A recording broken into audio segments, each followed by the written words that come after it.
This is fall of 2004, November 5th, actually, will be the day. This is Catherine's Egyptian project. Drew these pictures. Those respective things.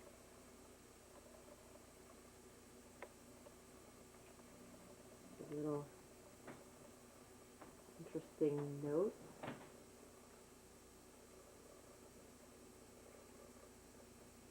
And here is the actual. Can you believe she did that? Actually done that.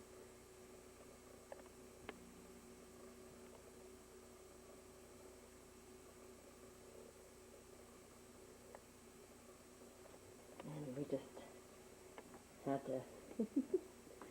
I love this. About 1 in the morning, and I'm getting ready to go out of town, so I'm going to miss his grand debut. But this is what he looks like. I think he's pretty spectacular. And he has a whole lot of work. But there he is. There's Tucker. Tucker. Good boy.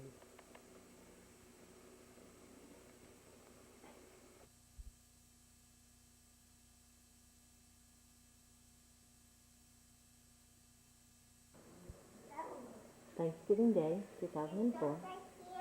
Yeah. Good job. Find another red one. No, find another red one.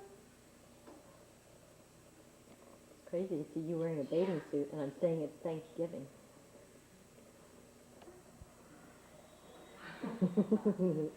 Boy, was it gorgeous. It was misty, moisty. We walked as far as Mickey would walk, Did you know? past farms and beautiful foresty trees and big old. So we turned around and I said, "Smart Mickey." Just this. I'm gonna go. Hey guys. I can record this for history. How was it? The rain was like With the seal. bucket. We were kayaking the seal. Did you see seals? Yeah. Get out. It was cool. Don't tell the kids and don't tell Dana. She's sleeping. Is she sleeping? She's sleeping and Milo's sleeping. Catherine and Zoe are sitting by the fireplace stringing beads. It's just out of a movie. It's so beautiful. And Milo's asleep? Yeah. Good. On the bed. When I have that. When thing, take it. And I walked down that way. Cold, but we have to be inside. Gorgeous day. Oh, I think my potatoes are sleeping. There's all our food preparations. Look at that side over there too. Right over here. Such a pretty side.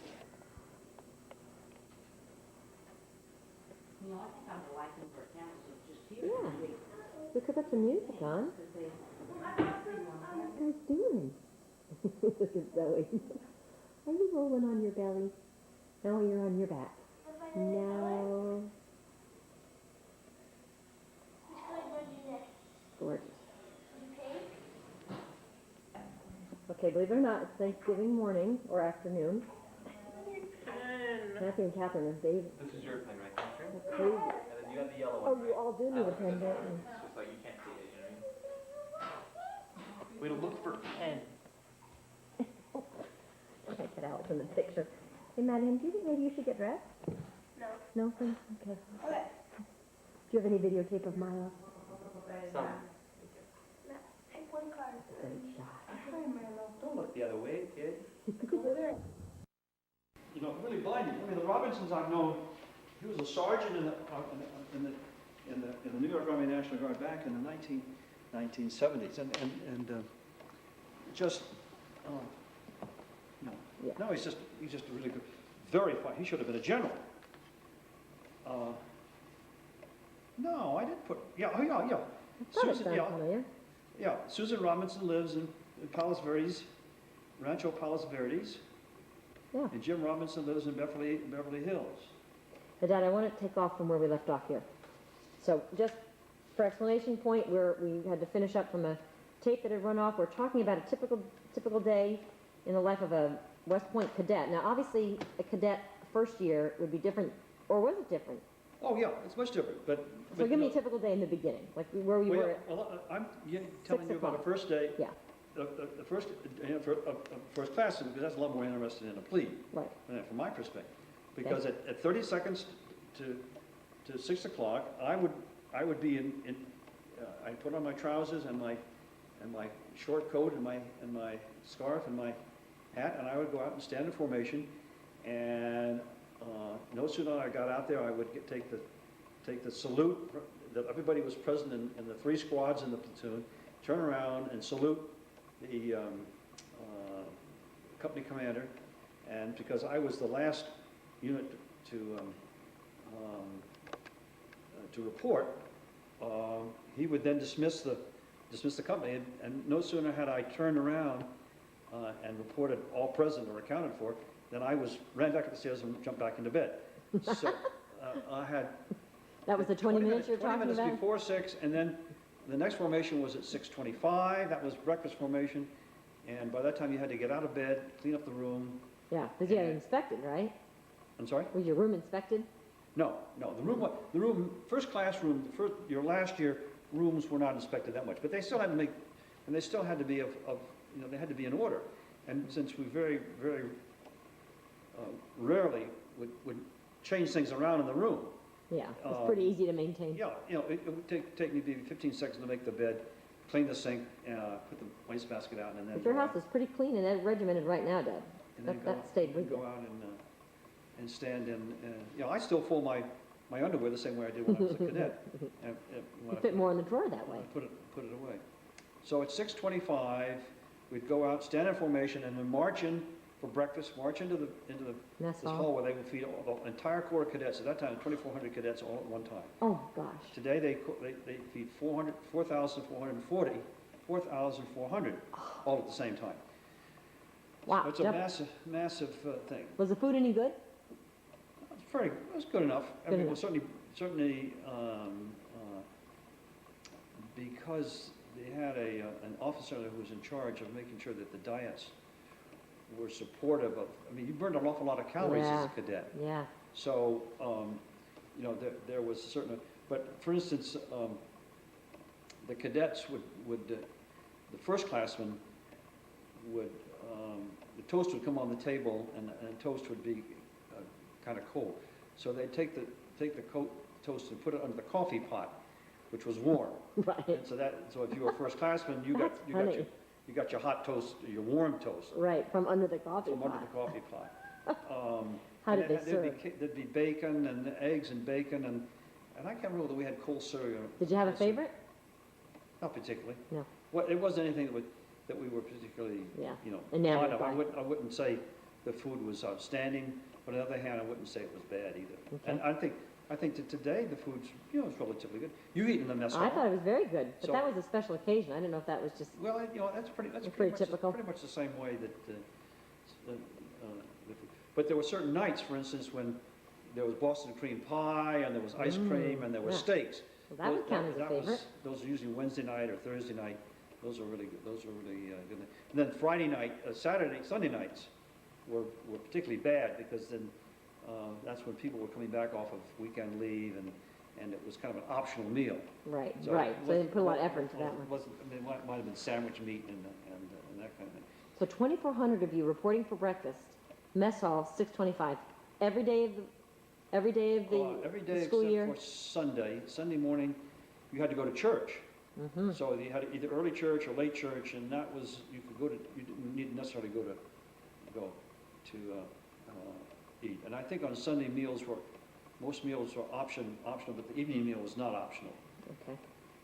And Saturday evening, I can't remember what the meetings, but during the week, you didn't walk into the dining hall. You marched into the dining hall, so you had to form up and march in.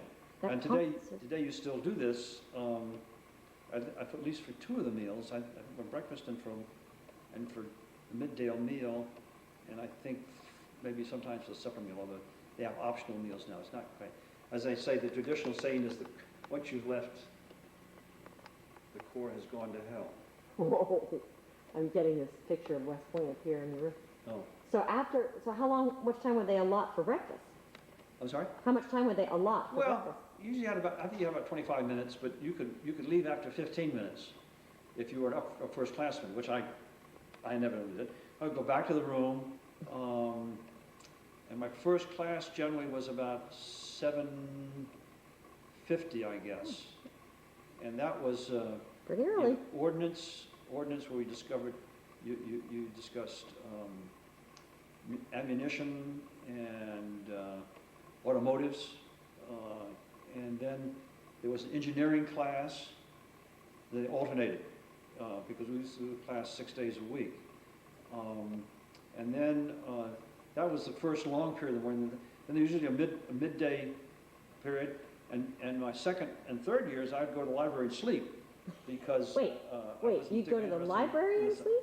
Yeah, we go to the library and sat down. And then, let's see, first class year we had law, we had military law. I can't believe you remember your classes. I can't remember, we had economics, which I didn't do particularly well in. Oh, and then we had military history, which I was about 7th or 8th man in the class in military history. Wow, and that wasn't Scowcroft that year. That was your, No, Schoolcraft was the year before. okay. So what would be your junior year? That was my junior year. Okay. And I can't remember what I used to have in the afternoon. Military But we were history. really getting ready to, to graduate. So those were, classes that generally your last year at an institution would take. I can't remember whether we had, I can't remember we had an English course in the afternoon, I think, which wasn't particularly interesting. We have drill formations, and then about 3:30, that would be the last class, and then we'd have sports. We have intramural sports, or you had Corps Squad, which are varsity sports. And I think that my last year that I played tennis, intramural tennis. So which that kind was, of a that joke. was part of your, that was the expectation. That wasn't optional.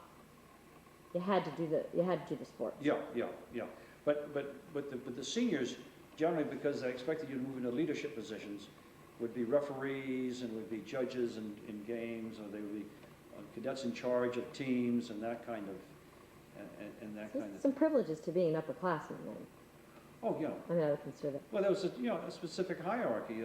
The first year was the kind of introduction to the military life. The second year was kind of, because the first year was supposed to be so trying, the second year, they call them yearlings, was a matter of So plebe, yearling, cow, which Cow, is second time, and first class. first classman, yes. So the toughest year was really your third year, because then you got into courses like mechanics of solids, mechanics of fluids, electricity. Ugh. Were you good at those? No. No, those are The only science. thing that saved me was social sciences, Yeah. history, Yeah. history, geography. But you're a linguist. You're a linguist. No, I'm not really a linguist. That was really, that was kind of a farce, because I had German in high school, Uh-huh. and when I got to West Point, I tested. They gave you a test to see which language you would take, and it just so happened that I scored high enough in German that they put me in. They put me in with the rest of the German students. But had I been a very good German student, they would have made me take Russian. Ah, ooh. So I missed that. And after the first, I had a professor. I had a couple of interesting. Let's see, I had a Kibbe Horn, who was a captain, armor captain, a Major Brindell, who was an Air Force major, and Howard Reiner, who was a chemical corps officer. They all kind of pulled me along, because I went back to teaching in foreign languages. Yeah. But the way that you were graded was based on, essentially on where you sat in the class. Wait, they sat you in the class based on your grades? That's Or right, you were graded based on where you sat? both. Both. In other words, after the first semester, I did well enough You that have to move up? I had an 89.8 average, which was about a 2.6 out of 3.0 Yeah, average. that's dang good. And so that put me as second person in my section, and the first person was Bob Comeau. Aha. And Bob Comeau, just brilliant. So, well, That's Bob Comeau. and Bob used to slate too.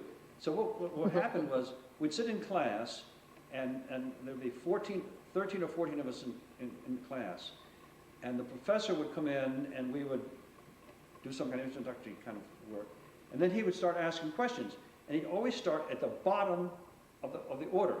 So if Carl Waldenmeyer, who was a classmate of mine in my company, with a name like Waldenmeyer, you think it's Right. fluent German, but he had a couple Right. years in college. He wasn't particularly concerned about it. So the professor would ask Carl the question, and Carl wouldn't know the answer.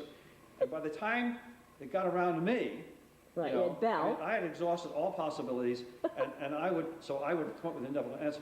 Well, the next person, if I didn't know the answer, then Bob Comeau was supposed to, but Bob was asleep most of the time. So he got a 2.8, he got a 93 or 96 for being in the position there. Well, that's not And fair. I'd get a 2.7, which is a 90, because I Right. was second position. And Paul Waldenmeyer, no matter how he performed, would never do more than a 2.5 or a 2.6.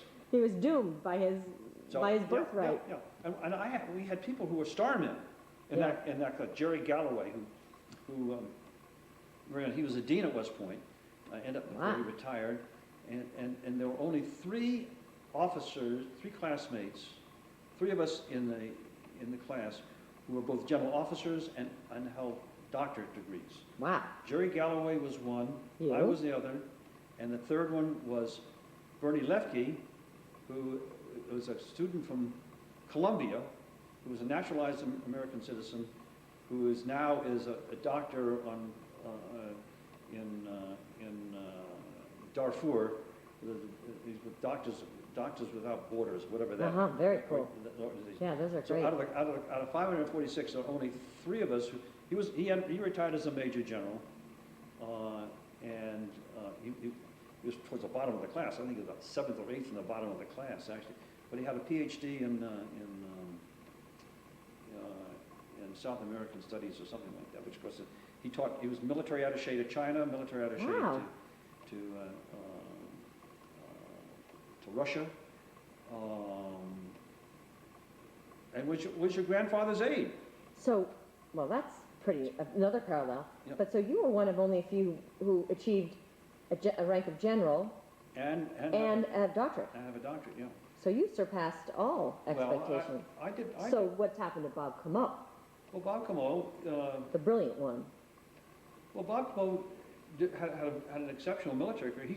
He stayed in the Army for 30 years, Wow. and when he retired, if it hadn't been for military politics, he probably would have been the chief law officer for the United States Army.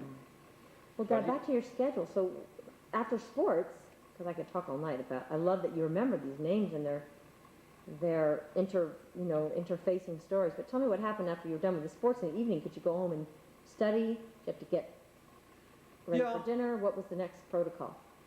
Yeah, after dinner? Yeah, I know, after your sports, after you're done in the afternoon. Actually, I was dating your mother so heavily that Well, I wanted to that ask was you.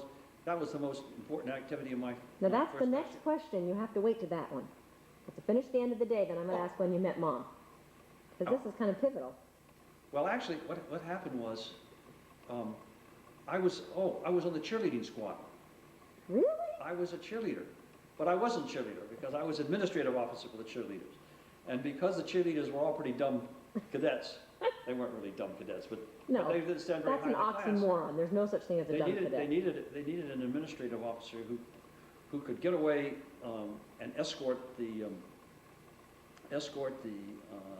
speakers for the football rallies. And so that's right. That's what I did my senior year as a extracurricular activity. I would go down to New York City in a military sedan and bring back to West Point the rally speaker for the rally. One of them happened to be General McAuliffe, who was the very famous general who said "nuts" at Bastogne to the Germans. Oh. And this is the 60th anniversary of the end of the Second World War. I mean, his name is still Mud. kicked around all over the world. But you So picked him up and brought him I back. picked him up and bring him I brought him to,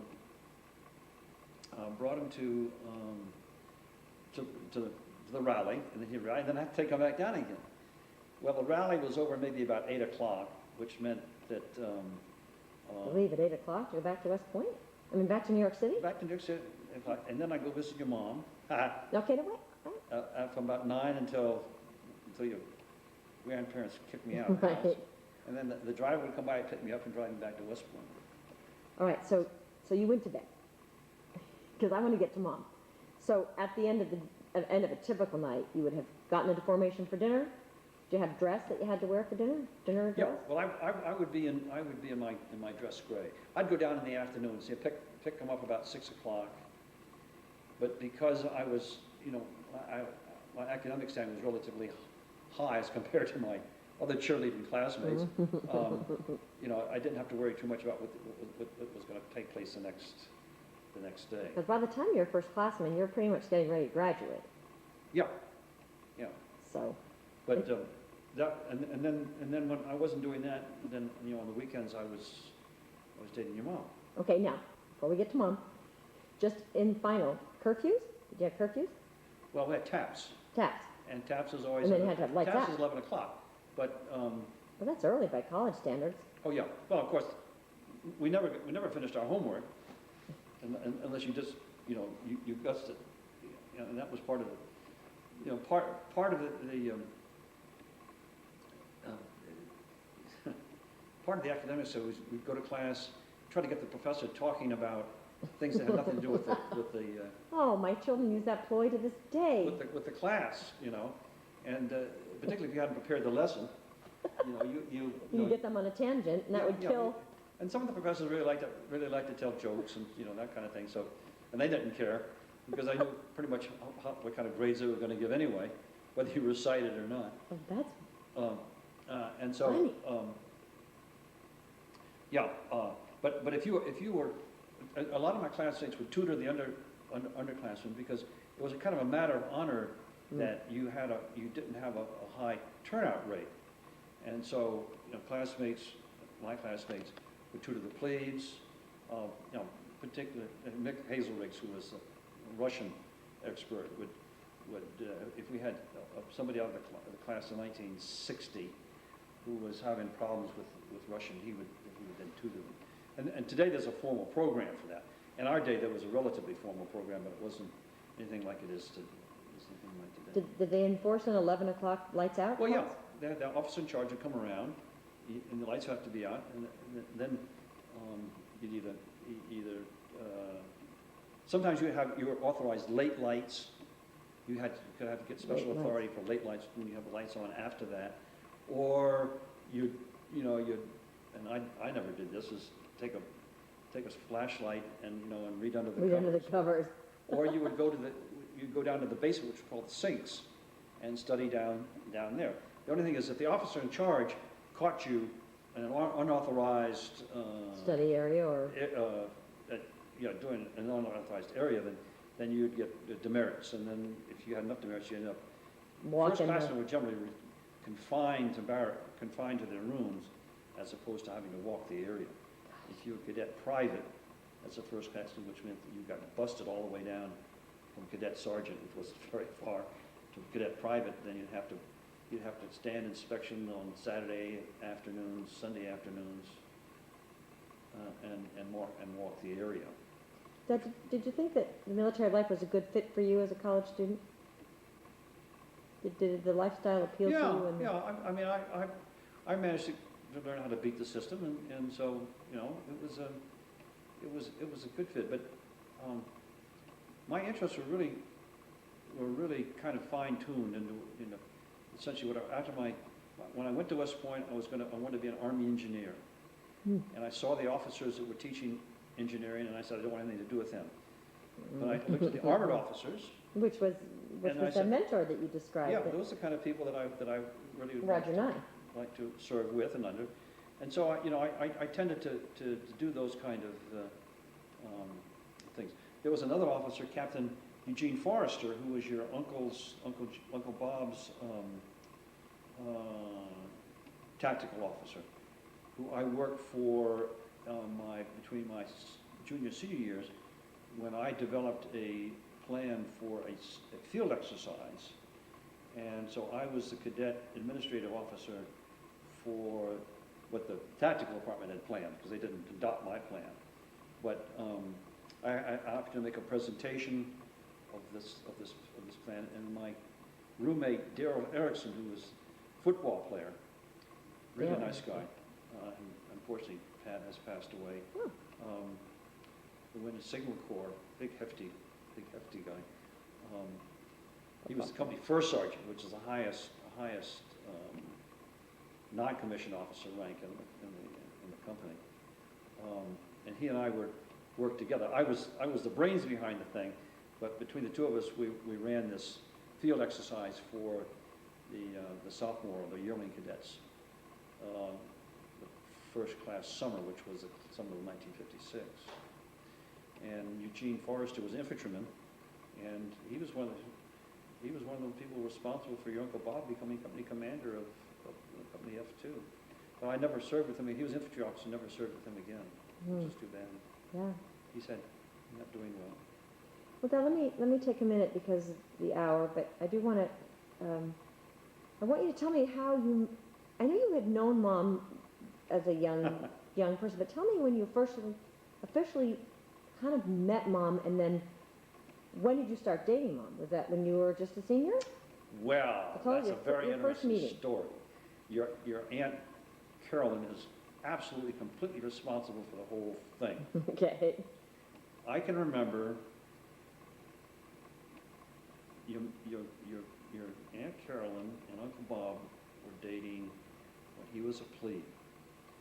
And I was a second classman. I was a cow. And I don't know why particularly we were there, but your mother and Aunt Carolyn and Uncle Bob and your mother's date came to the gymnasium at West Point. And I just happened to come by. I don't know whether I knew it. And I saw your mother, and okay. And so you want me to start again? No, you're all set to take it off from there. So there Okay. you are at the gymnasium. So I can remember very distinctly saying, when I saw your mother for the first time, I said, and I knew who she was because I think that your Aunt Carolyn had said that Mary Ann had lived in Cornwall, and I'm not exactly sure why even Carolyn was there. Maybe they were living down at Fort Totten at the time, down Long Island. But anyway, so your mother was there, and I can remember distinctly, what passed through my mind was saying that that's the girl or woman that I'm going to marry. Even though that I you wanna- say she that I was wanna only, marry. she was 4 years younger than you. She was still in high school. Yeah. But I didn't know. I didn't. Age was not, it wasn't. No, I was when I was 19 or 20 or something like that. I'm 4 years older than Mom, so if she was 16, I was 20 or something like that. And then I didn't see your mother again until that summer that I became a senior. And I remember the 4th of July, we had a date after the fireworks. And I think we went down to Bear Mountain or something like that. And that started the relationship. I saw your And was mother. Mom very shy? Hmm? Was Mom shy? I mean, she had 3 brothers. Shy? Was Mommy shy? No, I wouldn't say she was shy at She all. was a I pretty, think she was pretty very, athletic, pretty tomboyish young teenager, young well, woman. remember that she'd been in she was an all-girls school. She was a Nightingale Bamford school. And I'm sure, the gals there talked among themselves about boys and that kind of thing. So she did not impress me as being a naive person far as boys went. But we hit it off very well right off the bat. We saw each other that summer. I was out at that was just before I think I went out to Camp Butner to be on the summer detail out there. So she came out there a couple of times. And then we saw each other during my senior year and her senior year in high school. And she had classmates who dated a couple of my classmates, and I can remember that your mother did a project on General Sherman, and I helped her get information in the library or something like that about the paper on Sherman. I wasn't thinking ever that you were in college and she was in high school. Because Yeah. I don't think you would have taken too kindly to that as a father if Stephanie had said, I want to date a senior in college as a senior in high school, or me. But I guess that was the... Well, I Wasn't an don't issue. think that your grandparents really approved. Of our relationship, because I remember around Christmas time that when your grandfather Duggan and grandmother Duggan sat us down for a long talk about Yeah. being involved with each other. But that doesn't seem to have too much of make too much of an Yeah, I think impression. Mom was beginning to, test her independence at that age. She wasn't going to be told whose relationship she could have. Yeah. How much did you get to see her when you were at West Point? Because you didn't have no PDA, public displays of affection. You couldn't hold hands on the Well, yeah, but campus. Is that what they call once it? once you learn the system, they're all different kinds of. You guys are always You sneaking really around. need to talk to your mother about that. I will. I'm going to record her too. I just haven't gotten to you. About where we could get a few moments together that were. I mean, I had classmates who had been 2 or 3 years in college and had girlfriends who were going to marry, who they'd been going with for years, and so they had cars, and they'd go up to the park. Parking was a big thing in those days. That's what you did. And so, So you could leave the grounds of the campus to go. well, firstclassmen, you had quite a bit of. Yeah, And I actually, let's see, I didn't buy a car until just before I graduated, isn't it? What kind of car did you get? Got a Plymouth convertible, and I had a Bermuda bell installed in it, so I go around clanging. What? A bell? That's where your mother learned to drive on that car. Is that right? Because she hadn't learned how to drive all through high school. No, she didn't. She didn't. No. And I can remember when she took a test, driver's test, that she failed the first time because the inspector caught me coaching her. Oh. My mom was really angry at me, and rightly so. Because you got in trouble for helping her. Yeah. When you weren't, yeah. when you shouldn't have been. Yeah, this was down in Maryland, I think, that happened. Well, did it matter that Grandma and Grandpa, the Duggans, knew the bells? I mean, how is it that you escaped knowing each other growing up? Well, because Your remember, parents I didn't didn't live go in to high school Cornwall. at all back in the States. Oh, that's right. So you weren't around when No. Mom was in No.